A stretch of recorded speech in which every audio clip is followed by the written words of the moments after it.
ආයුබෝවන් ගැමිගෙදර recipe YouTube channel එකට ඔයාලව අදත් ආදරෙන් පිළිගන්නවා. මං අද ඔයාලට කියලා දෙන්න ආවේ වරද්ද ගන්නේ නැතුව හරියටම ලේසියෙන් කොහොමද පොල් ටොපි එකක් හදාගන්නේ කියලා. ඉතින් මේ පොල් ටොපි එක ඕනම කෙනෙකුට හදන්න පුළුවන් පහසුවෙන්. අපි බලමු කොහොමද එහෙනම් මේ පොල් ටොපි එක හදාගන්නේ කියලා. අපට මුලින්ම ඕන වෙනවා ගාගත්ත පොල් ග්‍රෑම් 250ක්, සීනි ග්‍රෑම් 350ක්, කිරිපිටි ග්‍රෑම් 20ක්, ඒ වගේමයි ලුණු ඕනි වෙනවා. ලුණු බොහොම පොඩි ප්‍රමාණයක් තමයි අවශ්‍ය වෙන්නේ. ඊළඟට වැනිලා ආහාර වර්ණයක් එකතු කරගන්න පුළුවන් අපිට. ඔයාලා කැමති නම් විතරක් එකතු කරගන්න. මං අද අරන් තියෙන්නේ රෝස පාට. ඒ වගේමයි අපිට ඕනි වෙනවා තෙල් හරි බටර් හරි ගාගත්ත තැටියක් මේ විදිහට සූදානම් කරගන්න ඕනේ. ඊළඟට අපි ගාගත්ත පොල් ටික බ්ලෙන්ඩර් කප් එකට දාලා හීනියට අඹර ගන්න ඕනේ. එතකොට අපේ පොල් ටොපි එක නියම පදම ගන්න පුළුවන්. අපි හීනියට ගාලා පොල් ටික ගත්තට ලොකු රැලි තියෙන්න පුළුවන්. ඒක නිසා මේ විදිහට පොල් ටික බ්ලෙන්ඩ් කරගන්න. පොල් ටික අඹර ගද්දී අපි වතුර නොදා තමයි අඹර ගන්නේ.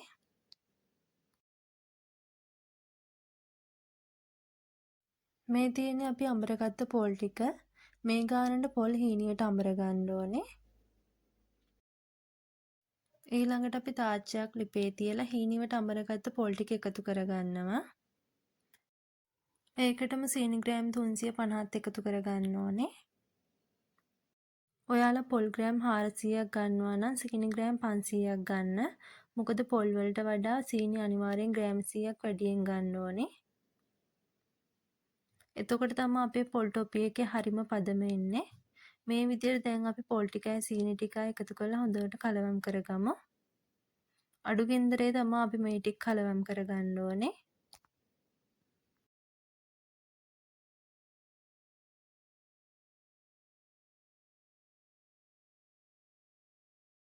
ඔයාලට පේනවා ඇති පොල් වල තියෙන තෙත ගතියට සීනි ටික දිය වෙනවා.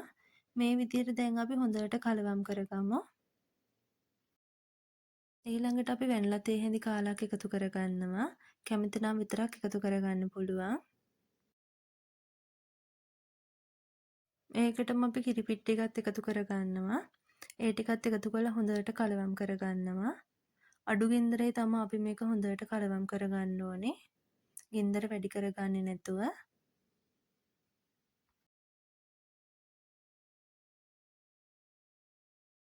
ඊළඟට මම මේකට ආහාර වර්ණයක් එකතු කරගන්නවා. මම එකතු කරගන්නේ රෝස පාට. ඔයාලා කැමති පාටක් එකතු කරගන්න පුළුවන්. ඔයාලා පාට එකතු කරන්න කැමති නැත්නම් සුදු පාටටම මේක අපිට හදාගන්න පුළුවන්. ටික වෙලාවක් යද්දි අපේ මේ මිශ්‍රණය හොඳටම දිය වෙනවා. ඉතින් අපි මේ වෙලාවේ දිගටම කලවම් කරගන්න ඕනේ. ගින්දර අඩු කරලා තමයි අපි මේක කලවම් කරගන්නේ. අපේ පොල් ටොපි මිශ්‍රණය තාම තෙත ගතිය තියෙනවා. ඒ කියන්නේ තාම හරි පදම නෙවෙයි. තව ටික වෙලාවක් අපි මේ විදිහට හොඳට කලවම් කරගන්න ඕනේ. ඔයාලට පේනවා ඇති අපේ මේ පොල් ටොපි මිශ්‍රණය එක ගුලියකට කලවම් වෙනවා. ඒ කියන්නේ දැන් අපේ හරි පදම. දැන් අපි අර තෙල් ගාගත්ත තැටියට මේක දාලා තුනී කරගමු. මේ විදිහට මම පොල් ටොපි මිශ්‍රණය තැටියට දාලා තුනී කරගන්නවා. හයි වෙන්න කලින් තුනී කරගන්න ඕනේ. තුනී කරගත්තට පස්සේ කෑලි ටික කපලා තියාගන්නවා. එතකොට අපිට කෑලි ටික වෙන් කරගන්න හරි ලේසි. නැත්තම් හයි වෙන්න බලනවා.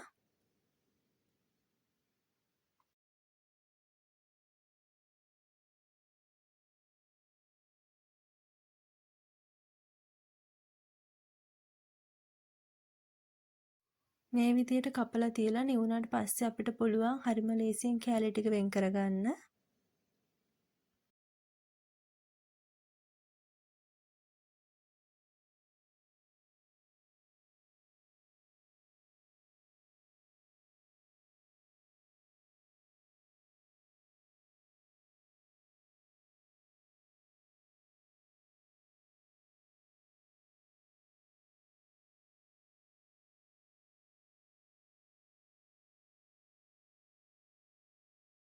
ඔයාලට පේනවා ඇති කෑලි ටික කලින් කපලා තියාගත්ත නිසා නේ උනට පස්සේ අපිට ඉක්මනින්ම ලේසියෙන් මේ විදිහට කෑලි වෙන් කරගන්න පුළුවන්.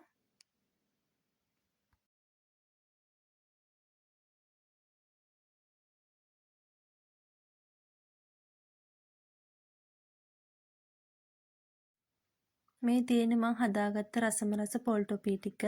ඉතින් ඔයාලටත් පුළුවන් ගෙදරදීම පහසුවෙන් රසට මේ විදිහට පොල් ටොපි හදලා රස බලන්න. රස බලලා අපිට කමෙන්ට් එකකුත් දාගෙන යන්න.